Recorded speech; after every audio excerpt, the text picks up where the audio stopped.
Welcome to a Drop Tent Media production.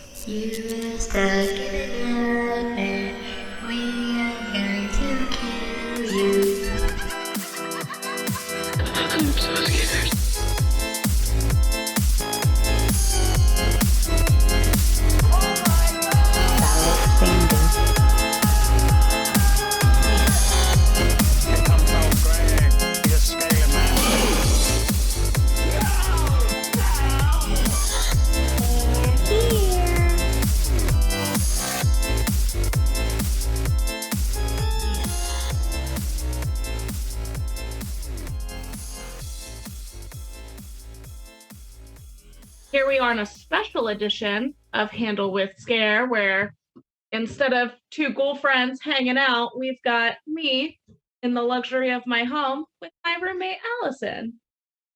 As always, here with Handle with Scare. I go home for one day, don't know how to talk. We're going to talk about all things terror, titillation, body mods, burlesque, and on with this week's special effects makeup. Cool. So as always, if you want to hear something, you want to talk about something that we haven't already talked about, let us know, comment down below. Don't forget to like, subscribe, share with your friends. Always send us your dumb tattoo. So let's start with that, our favorite segment of the week, Dumb Tattoo. And this week's dumb tattoo is actually a matching tattoo from the two of us. Yeah. A lot of twos. This tattoo is... Wow. Ta-dun. I'll go. Okay, cool. Thanks. This tattoo is a mashup of a ROUS from The Princess Bride with a little edgelord twist to it. This tattoo was done by our wonderful friend Alexandra Fische. You may follow Alexandra Fische on Instagram at Alexandra Fische. Fish with a E at the end. It is I-S-E. Boom. We will link her Instagram down below. As always, we want to see your dumb tattoos. It doesn't have to be a poorly done tattoo, just anything ridiculous. Go ahead and send it to us. You can book a tattoo with Alexandra by emailing her at fischethedish@gmail, I do believe. Should be on her Instagram, or as always, my usual counterpart who is not feeling well and is taking a break this week, the queen of dumb tattoos, usually Pearls Jr. Tattoo. Wow, you can book with Anna or any of the other aforementioned artists that we normally talk about at pushtattoos.com. That's where the dot was coming from. Alex is at live. At live.com. Okay, well, we'll put it down. I couldn't remember it. Yeah. Yeah. Regardless. I'll just check. Because we're at home. We are at home. I can Stay safe, stay home, stay healthy. So, as I already alluded to, today is going to be super special. We're going to actually take a deep dive into special effects makeup and different unique things that happen in the movie magic world. My dearest roommate is actually a super talented special effects makeup artist. We have some pictures of her work that we are going to flash. She's also a permanent makeup artist and a licensed esthetician. If you are in the Philadelphia area or traveling and you want to book my roommate for some super cool brows, either shaping or tattoo brows or whatever the case may be, some facials, skincare, you can book with her at birdsofpreyartistry.com, at Birds of Prey Artistry and Wellness. So let's get into it. I'm going to ask you a really specific question. Okay. What made you start getting into special effects makeup artists to begin with?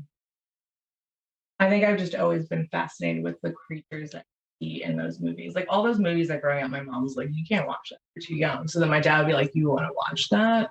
And then, you know, when you're like younger and you haven't seen that kind of stuff yet, you think it's all going to be blood and gore, which is super fun. And I love blood and gore. That's obviously.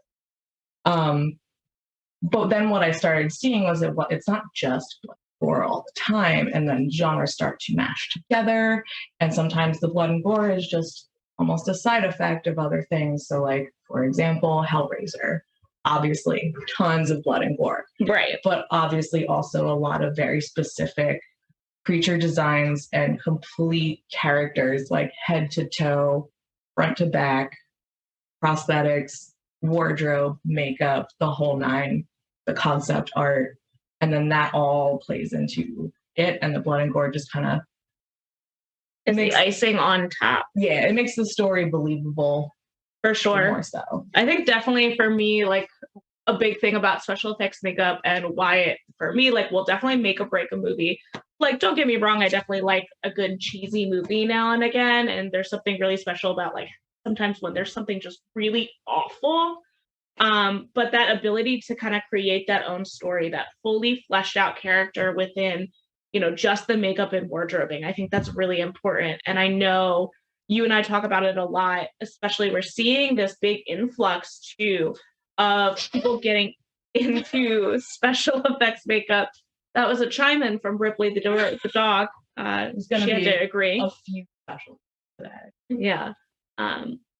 You know, we're seeing this rise of special effects makeup and artistry and people kind of getting outside the box and creating these fully fleshed out characters, not only just in movies and television shows, but even as people that were really heavy into nightlife, you know, in drag, in burlesque, in, you know, just bands. You're seeing a lot of horror punk bands too come out, and different, you know, as a musician yourself, you've seen and toured with other people that have created these fully fledged characters in just, you know, makeup and costuming and being able to tell that story. It's not always just a stage persona of I'm being a rock star or pretending in my head I'm a rock star and playing folk music or whatever it might be, or anything in between. But like sometimes there's a whole on-stage presence and character, which I love that.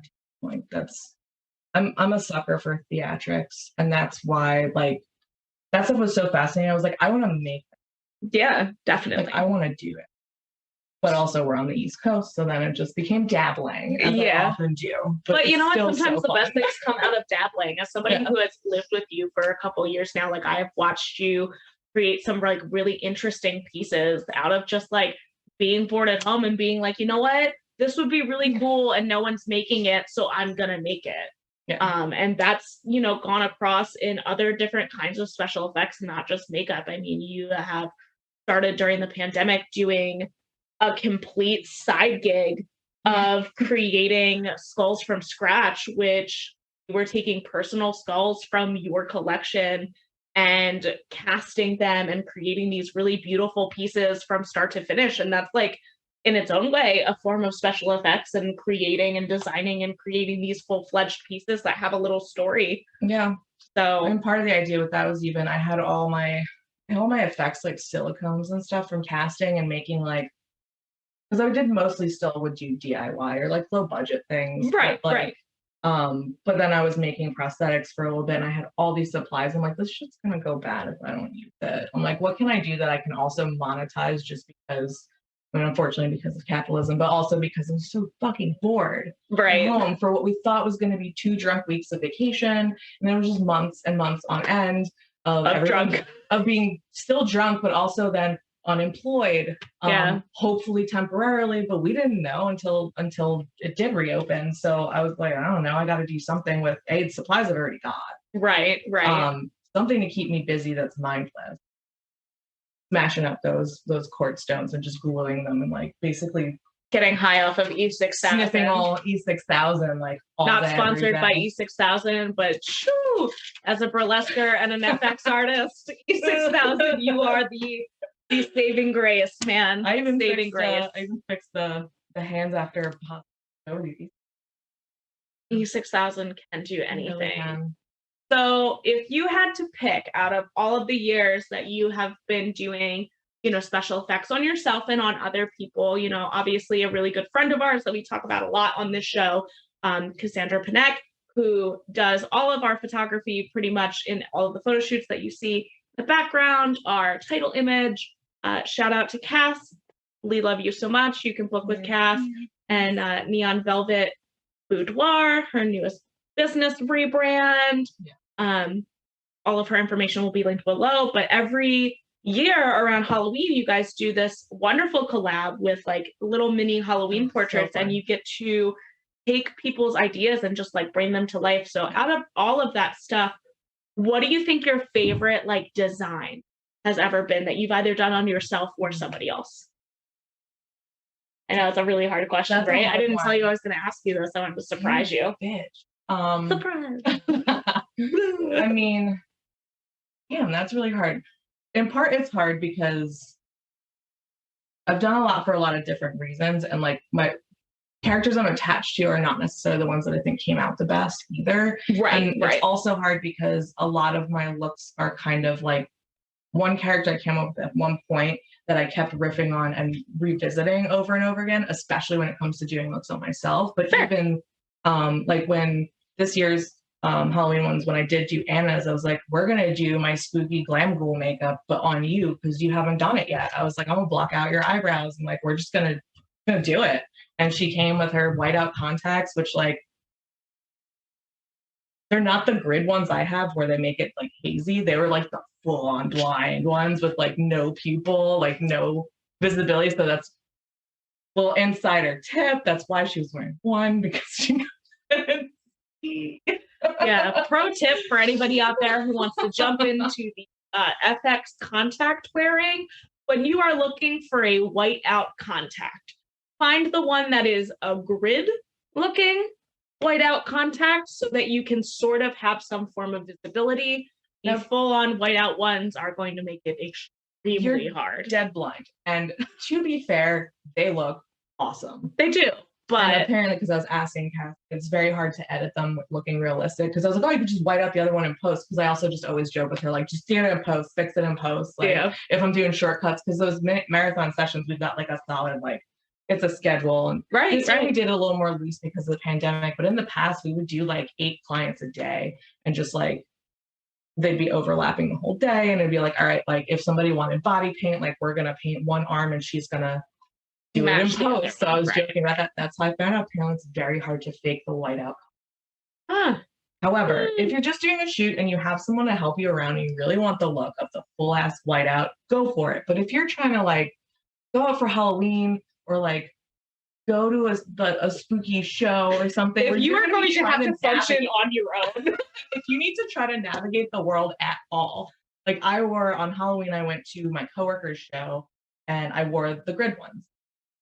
And even those, like it throws you off a minute because you don't have depth perception. And even with those, it's kind of like if you're looking through like a screen window. Right. And like if you look from far away, you just see that like you can see through it. But like if you focus back and forth, you sometimes you keep focusing on the grid and then you can see through it again. You're like, yeah. So if the light's shining on it, like how there's one in front of us now, like you can't see anything. Yeah. But if it's, you could actually, it's very good for shows. This is a thing I wasn't entirely sure about. Because the stage is lit, but it's not directly at you and everything's backlit. I could see the band quite well. Oh, good. But also trying to go to the bathroom, not so much. Not great. So I had to be led the first few times because also that venue had COVID. That's a whole other story. Whole other story. All right. So let's narrow it down then. Not on you. Favorite look that you've had to do. Doesn't have to be like the best come out look, just like your all-time favorite concept that you thought was like super fun to do as a makeup. Okay. So the one my head's going to now is actually one I don't have a great picture of because it was that first music video I worked on. Okay. And it was for this hip hop artist from Chicago that this local director who I believe is now working in LA, which good for him. That's where you go. But he had like a demon theme, like he's fighting his demons through his video. One of the demons was like supposed to be this goopy, drippy, disgusting, like xenomorph jewel covered type of like burned up, crawled straight out of hell. Like the Blob meets Alien meets. Yeah. And I also was brand new at getting paid to do it. So I'm like, yeah. Pay your effects artist. So, yeah, it was awesome to get paid, but I just didn't have a lot to work with. It was all DIY because if if you know what you're doing, you know it's going to be filmed almost in passing, and like it was like cinematic lighting, so I wasn't worried about certain things. So they had this character actor come in, he's like 6'5", huge bald dude, and painted him flat black. I made this like burnt skin kind of thing out of liquid latex, saran wrap, paint.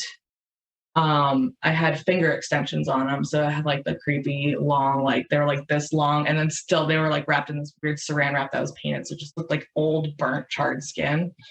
And then I covered him in kerosene. Yum. This poor man, when he was sticky. He was a sticky man. But it was like it worked. It was like the creepiest shit in like the final cuts. Oh, that's awesome. Like, I would love to revisit that character with like the knowledge I have now and like some resources I have now. Right. But if I watch that music video back, the clip where he's in it, which is very quick, it looks and I was so incredibly nervous, but all I can think about is he's local to Philly and he rode his bike there, so he also had to ride his bike back. So he had from Caro syrup. No, and it was like, oh, this poor man. If you're out there, man, I don't know your name. I wish I could remember it. You're the true jewel. There might be credits if I go find that video. I don't know, but the true jewel. Yeah, but it was a church, but we were filming in like a part that it was like being renovated, like being fixed up, and there was a very small part of it that was in use, and we went into like all the fucked up parts of it. So then we were trying to find running water for him to scrub the shit off. Oh no, that poor man. Oof. All right. It's so fun. I can't even imagine on big sets where they're doing like 4-hour applications. They're dealing with professional adhesives. They're dealing with prosaids. They're dealing with Bondo. They're dealing with third degree. They're dealing with full sculpted body makeup. They're dealing with the pale man. Like, yeah. Well, speaking of full sets, let's get into that. Let's talk about some of our favorite, special effects kind of makeups that we've seen over the years throughout TV and movies, because we always love an excuse to talk about Tusk. I'm just gonna say it. This absolutely started because I just really wanted to talk about Tusk. If you haven't seen Tusk, I didn't even know that. And that's where my rabbit hole left off, actually. Listen, so I find every reason to bring up Tusk. If you haven't seen Tusk, please do it. I have already definitely talked about Tusk on this show. I don't care. I will talk about it over and over and over again. Is it one of the ones Anna doesn't like anymore? Probably. I can't remember. I know. Justin Long in a walrus suit. That walrus suit made of skin. Human skin. Probably one of my favorite, like weird, very weird special effects makeup, because if you like zoom in on it and you go to the stills to it, it's different patched skins, but there's faces still in it. Yeah. Like the stitching is very rudimentary, which it's supposed to be because this man was not a doctor. No. Spoiler if you've never seen Tusk, but if you haven't seen Tusk at this point, I don't know what to tell you. This movie's been out for years. Like it's time, and I think it's been on Netflix. Yeah, it's been time. And now I think it's on a couple of streams at this point. Yeah. No excuse. True. No regrets. No regrets or regrets. Go watch Tusk. Really, but like for me, and sometimes for special effects makeup, it can be like really big, bold things like Tusk, like the Xenomorphs. Your favorite. And I know Evan's one of Evan's favies too. The Alien franchise has some really incredible makeups in it. And the fact that I know people are very split on the new ones, and like as it goes around to the prequel, sequel, and like where this is going, but every single one I felt had amazing. And the fact that it's been going on for so long. For years. And the original concept still had this crazy life cycle. So basically the creature design involved at least 3 different creatures to begin with, just at the very basis. And it's like every movie they almost added, they almost. They did. They added another evolution. Like an evolution to it and continued again with that story. Some of that. For sure. That's definitely one of them. You know, you've got these really interesting designs and you've got things like that. But on the flip side, you also have really subtle special effects that still make a huge difference. Like, for example, the cell. Love that. In the cell, It's you know, so- you have him in general, just his like regular design and things like that. But then you also have when you go into his like dreams, for any of you that haven't seen the cell, deals with going into a psychopath's mind pretty much and trying to figure out where this woman that they're looking for is, using the power of the mind. Also J-Lo, Holla. Well, yeah. Holla you at can't ignore the J-Lo. fact that And Vince Vaughn, probably one of my favorite Yeah. Vince Vaughn movies. to But be in that's like like, suspended animation doing this crazy like psychological detective work. yeah. Cool. But like the special effects on it, like for the most part, are fairly subtle when it comes to personal makeup. You have Right. like his design from the jump when you're like introduced to him in his mind world. He's built up just larger and a little like thicker in the body Mhm. with these like weird huge nipple rings, but like that's besides the point. But of course, like So that's fun. Just so fun. that's like one Why of the not? first things that I think about is I'm like, man, they Giant really nipple ring. Yeah. gave that man some massive artsy nipple rings, because that reads like all powerful demon thing, like big nipple rings. I guess Listen, the bigger the nipple ring, the badder you are. what was this? The early 2000s the cell came out? I think like 2000 and itself. Wow. If I'm gonna have this up, I may as well actually. yeah, I do believe it's the 2000s. I like how we're getting a cat shadow. Happy Buddy. You're all good. It was the beautiful year of 2000. 2000. Cool. Yes. Love it. The beautiful year. I mean, you should have known by the fact that they were using J-Lo. Because I Oh, feel yeah, like no, I'm J-Lo like, was that's not- like it's very not a- prevalent in the year 2000. Please don't come for me, any J-Lo stands. I love her too. I mean, But let's be Anaconda, honest. Lovely. Let's be honest. She was really joining the horror movie jams in like She the was 2000s. Trying it out, you know. She was testing the I think waters. she did a good job in that one. Her and I love Ice that Cube. movie. So nice. Killing So it. nice. It is Ice Cube, Best right? of Yeah, buddies. Ice Cube. I had to double. Anaconda? Yeah. Yeah, I had to double check myself for a minute because I was thinking of one of our last episodes. We were talking about Halloween, and you know we've got Coolio in the one Halloween because for some reason that was Why not? also a thing in the Yeah. 2000s. Horror Busta movies Rhymes. and rappers. Buster Was it Rhymes. I thought it was Coolio. Okay, so you had LL Cool J in Halloween H2O, and then you had Buster Rhymes in the Halloween Resurrection, where he has a little firefight and a kick fight, and he does some karate on him. Yes. Okay. Yeah. So I'm thinking of the. I think I'm thinking of LL Cool. LL Cool J was also in Deep Sea. Also in Deep Blue Sea. So if you want to talk about creature feature, that's an interesting. And then, you know, we so. also have the whole like leprechaun, whatever. Hi, Possum. We don't need to talk. Possum got jazzed about leprechaun. Apparently, I don't appreciate. that's fine. But you have like these really subtle things for the most part in the cell overall, with some really big like chaotic creature designs. Yeah. But like you have these fully fledged characters like the doll lady, yeah. the super buff bodybuilder lady. Oh yeah. You had the like good view.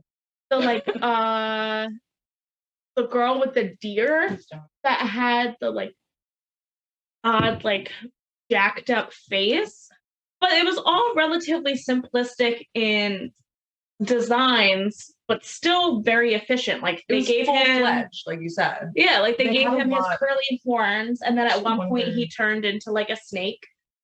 But it was all done like body painting, little bit of this, nothing crazy And wardrobe. prosthetic wise. A lot of wardrobe, which is like, I know we're going to be talking about creature design makeup, but wardrobe is part of that. Wardrobe is definitely part of wardrobe SFX. finishes it.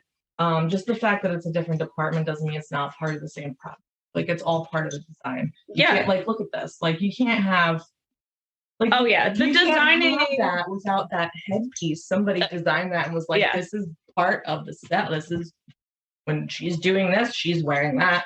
And then it's got that impact when you see it, and it tells the story all that much more because she's on a fucking journey through the whole thing too. That too. So. Yeah. You also, I think one of my favorite parts in the cell that was like grossly uncomfortable and definitely involves a little bit of FX work, obviously, is when they have Vince Vaughn and he takes his intestine and he clips it to the thing, and he's just like sitting there like barbecuing, circling his intestine, and he's like sitting there with his little like long ass nails, and he's got this super dainty hand on it, and for some reason like that's what sticks out to me is this man like clips this man's intestines with this thing, and he's got these long ass fucked up fingers, and he's just like like, why are you doing that, sir? But it was effective. Everything about it, from like the long jagged finger to like the way he has a super elegant weird hand because he's supposed to be like a lord of the realm. That sounds so weird, but like you know what I'm saying. Yeah, well that's I'm the lord of my realm. I am like things like that for sure. And then I feel like we're actually seeing that a little bit more recently in like TV and film. I've been so excited about the cinematic turn TV series.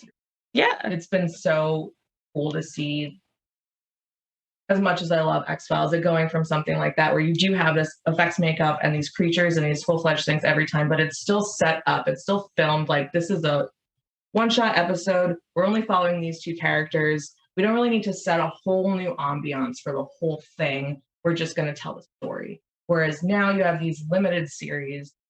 Bummer, there's not like 22 episodes a season anymore, but you can see why, because each one is a whole fucking movie, even when it's still just a 45-minute episode. It's like the lighting, the cinematography, the mood, the way things are revealed. Like it's been thought about as if they're filming a whole movie. I just love that this auto-played too, but quietly. For sure. For the trailer for The Cell. It's nice. So let's take a look at, we'll go back to some newer movies as well, because I know you have a bunch of newer movies that you're like really into. So let's take a minute when we're talking about those. Let's talk about some of the favorite series that you have seen so far, like makeup wise. What have you been loving? What has been like stand out to you?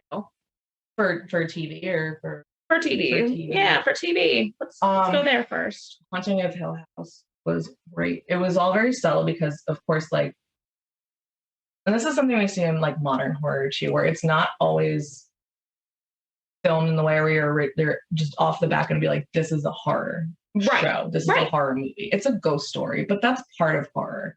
And it's got some of that other dimension, timey-wimey, flexible, like sci-fi-ness to it.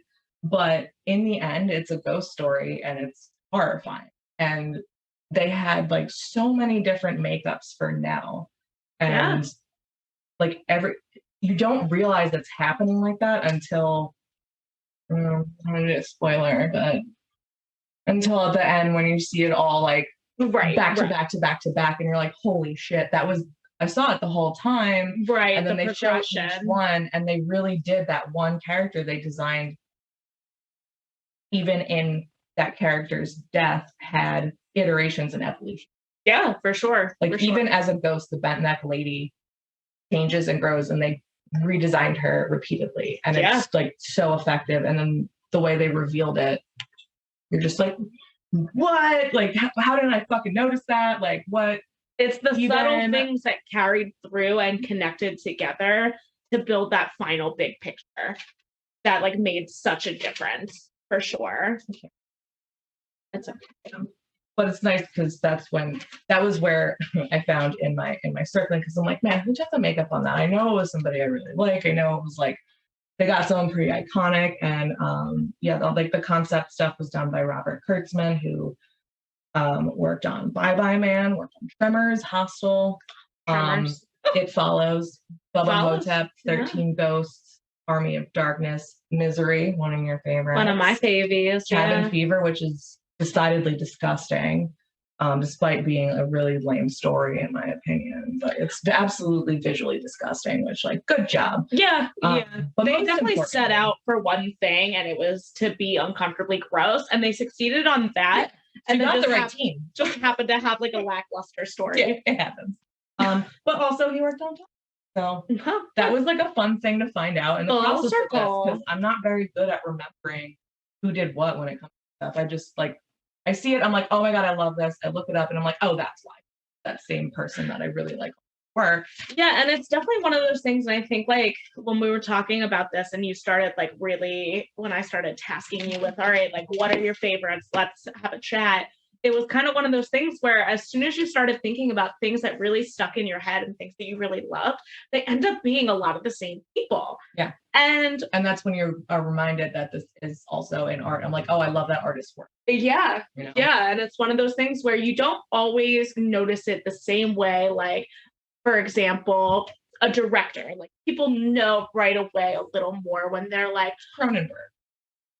You're like, yeah, duh, gonna be weird and gross. Who made it weird and gross though? Tim Burton, Del Toro, Yeah. Wes Anderson, even Del Toro's like how I ignoring, got to them. yeah, like even ignoring just for in general, like when you have somebody that is really good at what they do, whatever it is that they personally do, it'll stick with you. And I feel like sometimes everybody gets, hung up on the director or the writer or the actors. They forget about the things that really made the movie and make the most impact, which is sometimes not any of that shit, but the Sometimes makeup it's team, the concept, the and then wardrobe. the execution. Yeah. Like that whole team of people. And that's sort of how I ended up doing it, because I was like, let's see, what was it? Oh, my absolute favorite creature reveal of all time, which I don't know if you want to talk to that yet, but I found out he worked on a few of Guillermo del Toro's pieces as the concept artist. So he was on Crimson Peak. He did Slender Man. He did the TV show The Strain that had a lot of like gruesome, like the weird viral vampire bullshit. Yeah, but like yes. it was still done really well and conceived well. He also worked on Splice. Good old He Splice. designed Dren, so we love Dren in this household. And then he started to work with Howard Berger, and then that's how I'm like, well, he also worked on the Aliens series and Predator. He worked on Pumpkinhead. We've talked about Pumpkinhead more than I feel like we probably should have on this podcast already. I'm just saying he worked on it, right? But Halloween, he worked on it. That's basically what we said about Pumpkinhead. I'm like, man, Pumpkinhead, the creature design is cool. Yeah. Blank on the rest of the movie. But then that's how I got to, and then I'm like, oh, Howard. Yeah. And then I'm like, oh, right, because he, like, they had that trifecta of like concept artists, effects artists, producers, directors, actors, that just between the three of them of Greg Nicotero, him, and Robert Kurtzman. So some of them have all worked on the same stuff. Two of them worked on Hemlock Grove. Two of them worked on Green Inferno, which is a whole can of worms. Green Inferno is a whole can of worms. Visually appealing. Yeah. Yeah. So I'm like, that makes sense that they worked on that. I don't care for it because it's Dublin. But that's whatever. They worked on Sin City, Jennifer's Body. We love Jennifer's Another Body. one where like you don't think about the effects, but it's subtle, like creepy, like effective. Really does look dead and creepy and haunting. The last final. The good was also their final. team. Their trifecta. Hills Have Eyes.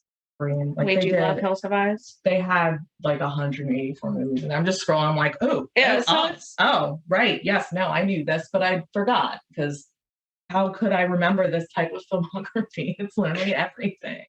Yeah, and this is a career spanning like the 70s to now. I mean, even taking a step back, like you look at someone like I do believe his birthday was either today or yesterday. Tom Savini. Yep, one of the biggest names I think that people know right away. And it's kind of funny because a lot of the time the people that we're naming today have worked with some of these people, and definitely like the influence has shown both ways. And it's like, when are these people gonna get their jazz? But I want to go back to you alluded to it. Tell us, what is your favorite creature feature? My favorite creature feature is a newer one. I don't think I think it was 2013. Okay, well, regardless, it's The Ritual.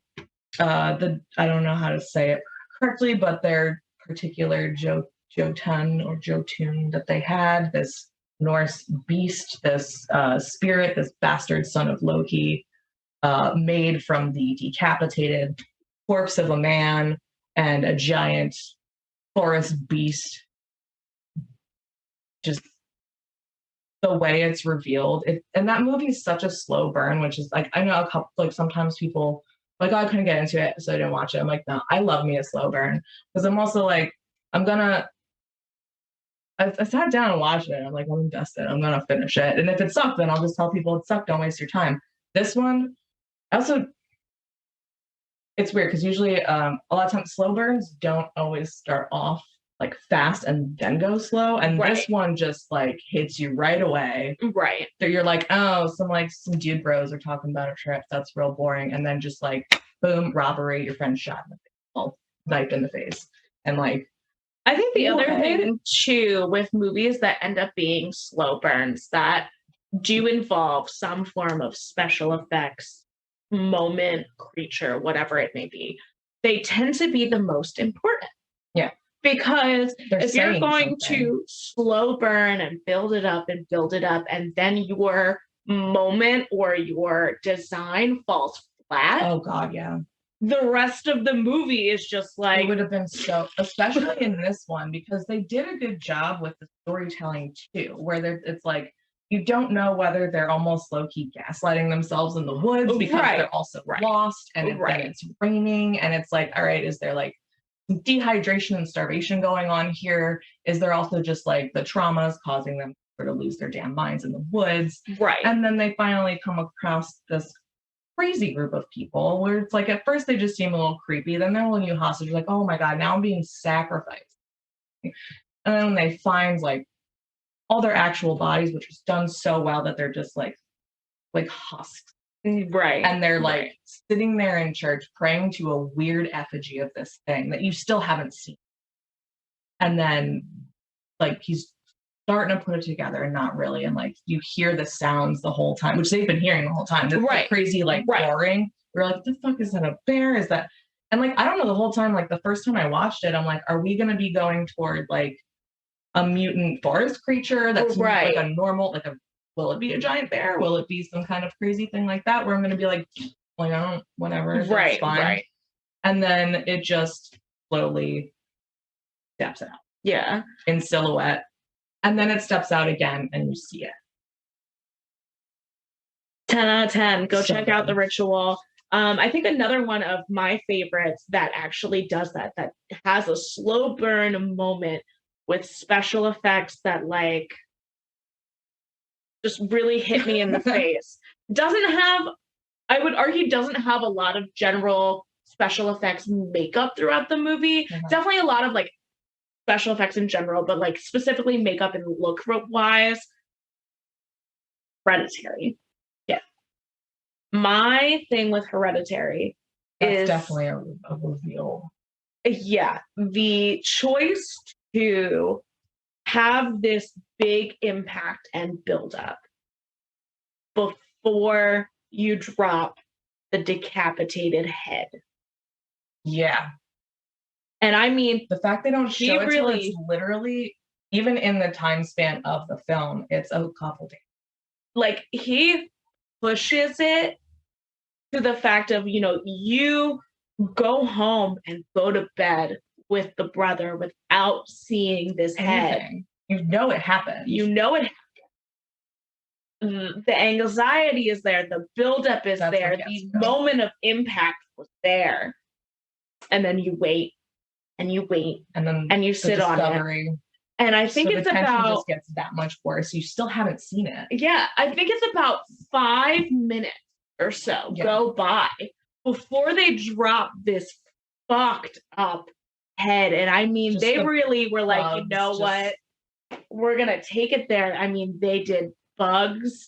They did, the the flesh on the road, the sagging of the skin. Like they really took the decay setting in, like after you've already spent that time being super anxious, watching him start to lose his mind. You see the mother lose her just mind. like invested in them and their feelings, and then getting that moment. It was so more impactful than like watching the head fly or whatever else they could have done. Like they were like, you know what, we are going to cast this head and we are really going to sell it in this moment. And I think that if that had been done any different way, that head is a whole character in its own, like separate from her actual character. Yeah. And I think that sometimes, you know, a slow burn like that with just enough special effects makeup or like really nailing it is just like, because they could have gone over the board with it too. They could have made it super that cool. could have been a story too, where it's like then you're talking about corpses and play, or like they could have gone very like,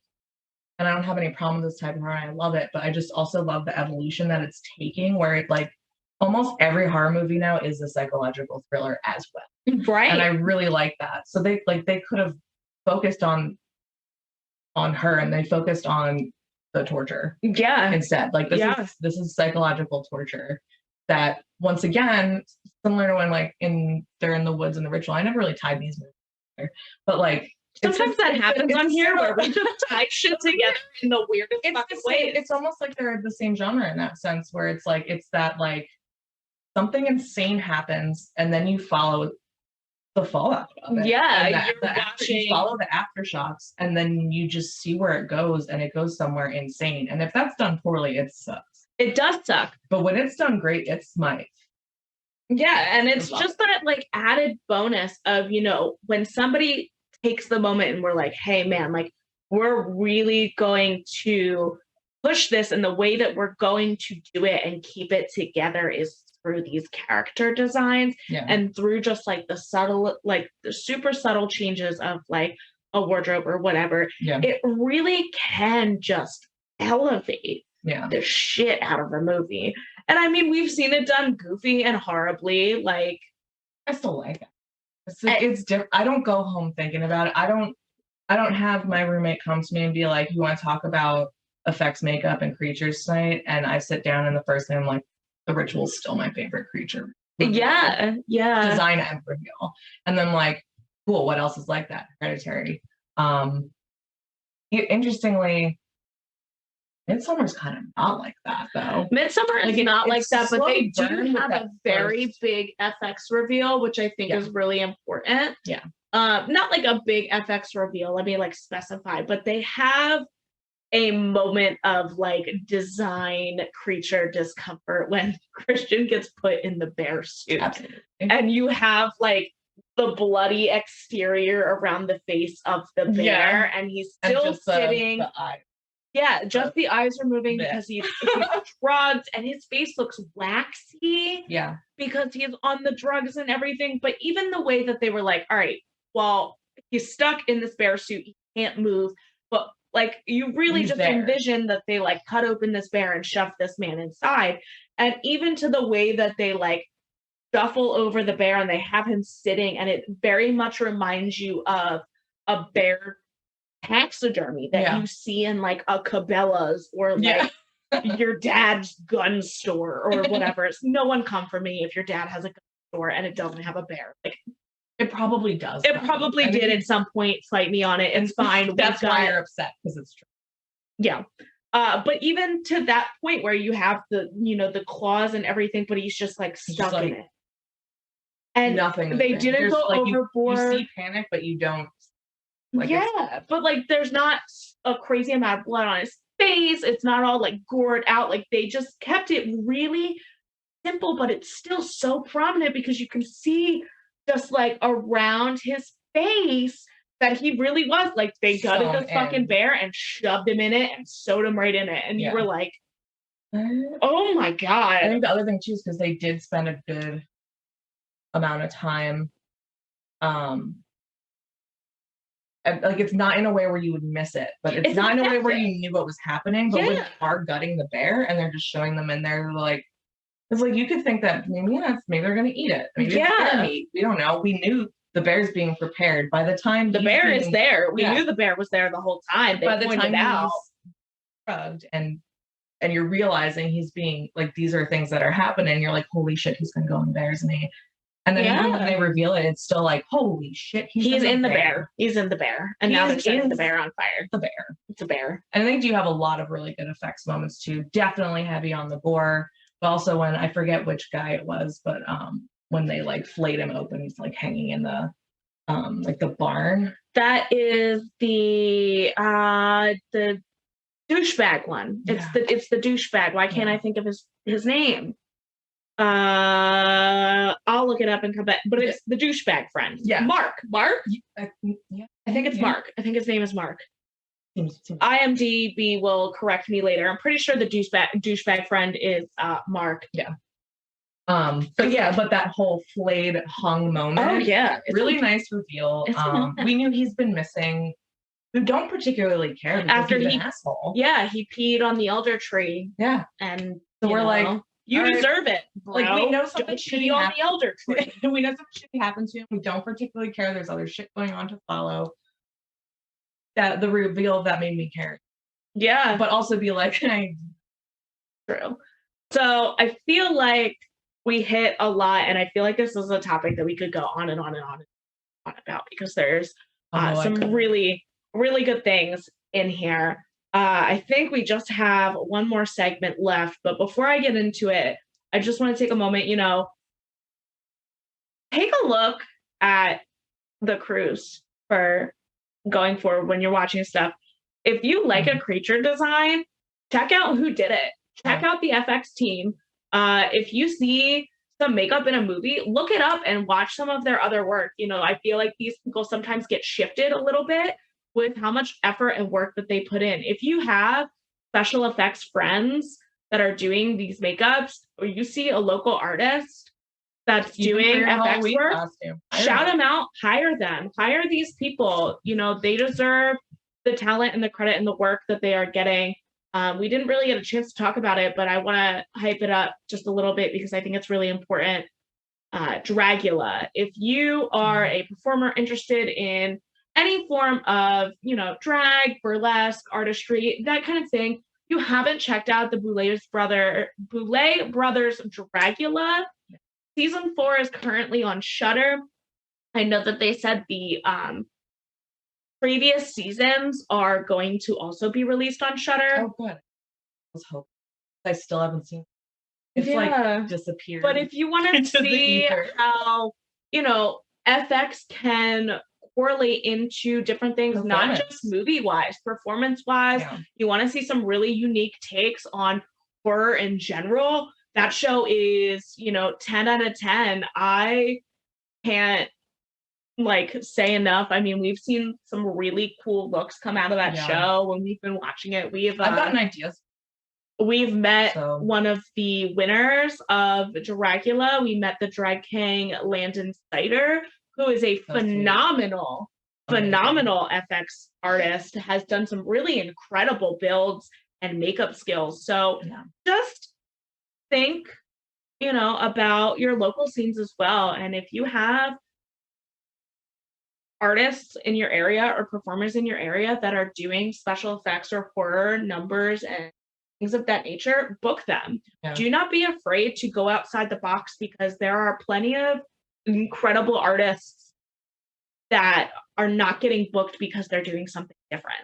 And but it's usually something, a whole lot of work. Yeah, it's a lot of work. And it's not easy work. It's not something you can just do. Like, even the effects work that I've done is nothing compared to what a lot of these people are doing. I'm a beginner. Yeah, and I've been paid for it, but it's even not just body painting. It doesn't have to be gore. It can just be something as simple as body painting. I really want to shout out. Transform things. Yeah. Body paint too. I want to take a second just to shout out some local artists that I know that are really talented body painters and things like that. Henlo Bullfrog is a drag artist in our local area. Phenomenal FX painter, body painter, regular artist, wig designer. I'm pretty sure they started doing wigs as well. Go hire them. Hannibal Liquor, another phenomenal one. Pi, as in the number, PI, phenomenal artist, phenomenal FX artist. Concept. Onyx on Dicks. killing the horror Halloween and like look. creative game. I can't with Onyx sometimes. Those looks are like I die. I Yeah. die. And Yeah. that's also, I mean, most of these performers too, they're doing multiple shows a week. Insane, over the top, not over the top. Great. Love them. And they're just enough Yeah. of the top. But those take put together. Yeah. It take a time to build. Like I did that board costume for Halloween the one year. It took me 2-3 months to build. And most of what I did was really just the headpiece. Yeah. And they're doing full head to toe. They're transforming the shapes, the movement of their body, the anatomy of their faces. Yeah. And then on top of it, they're throwing effects and just like it's so good. Sardonyx, another one, phenomenal artist. I also want to throw in with it. Amazing and performance. Yeah. Full characters every time. And I just want to throw out like a couple more burlesque artists I really want to shout out. I really feel like y'all stop sleeping on nightlife performances. Stop sleeping on them. Give it the credit it's due. Give it a shout. If you like spooky stuff, check out a spooky burlesque show. Check out a spooky drag performance. It doesn't have to be all the time, but like you will be so surprised on the things that you find. So I want to shout out Nasty and Nice. I want to shout out Esoteric. Yeah. And I saw clips of amazing performances. Yeah. Koshka Kilowatt. I feel like I'm Ricky Rose. Like 1,000 different times. Book local, book weird people, period, the end. Give it a shout. I want to finish it off because I know we're like dragging on because we just have so much to say. My favorite segment. You're not ready. Oh, fuck. I forgot you do that. Yep. Fuck, marry, kill. Let's go. And I'm going to give you the creature from the ritual. I'm going to give you the weird man from the cell with his huge ass nipple rings. I don't know why this is like my thing for nipple rings. Nipple ring now? This is nipple rings. That's not how they work. Whatever. You know better. Shut up. And let's give you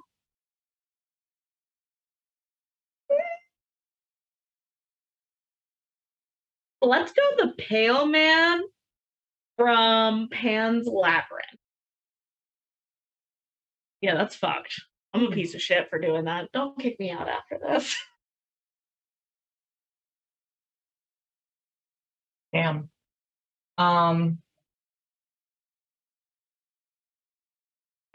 feel like it's not physically possible to fuck the bastard son of Loki. You don't know that.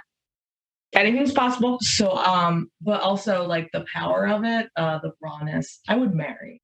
Okay. The bastard son of Loki. Okay. Who are you fucking? I'm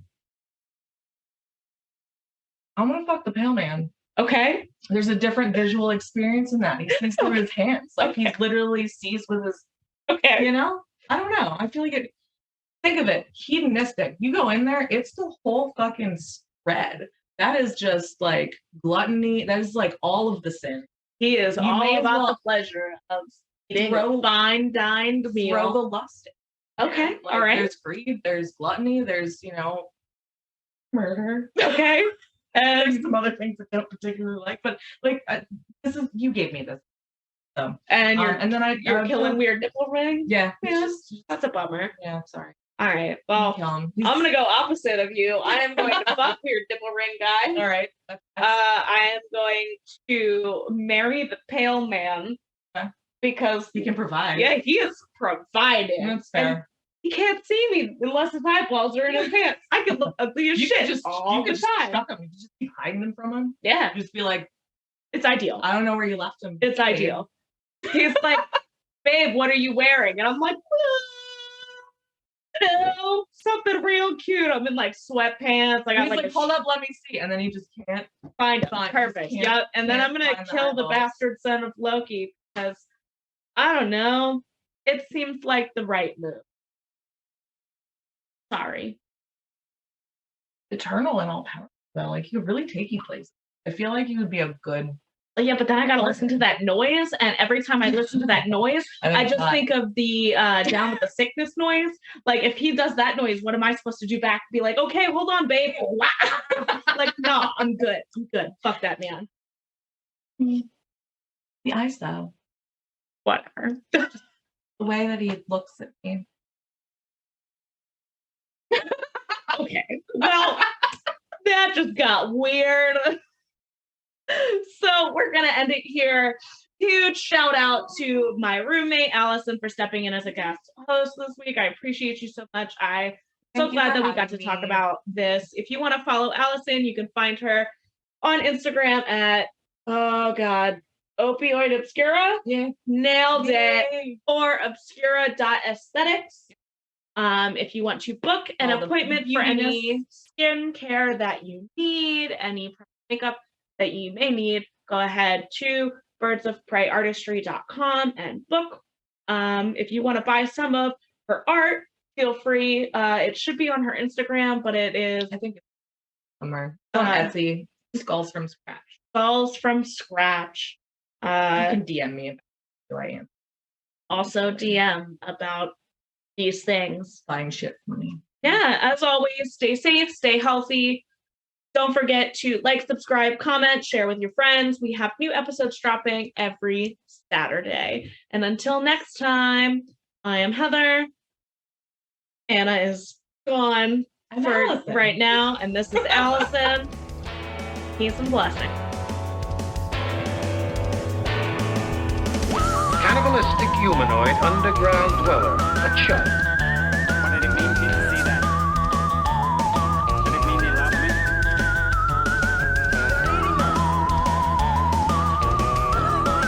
Place to look to the past. Fucking mess you made of things again.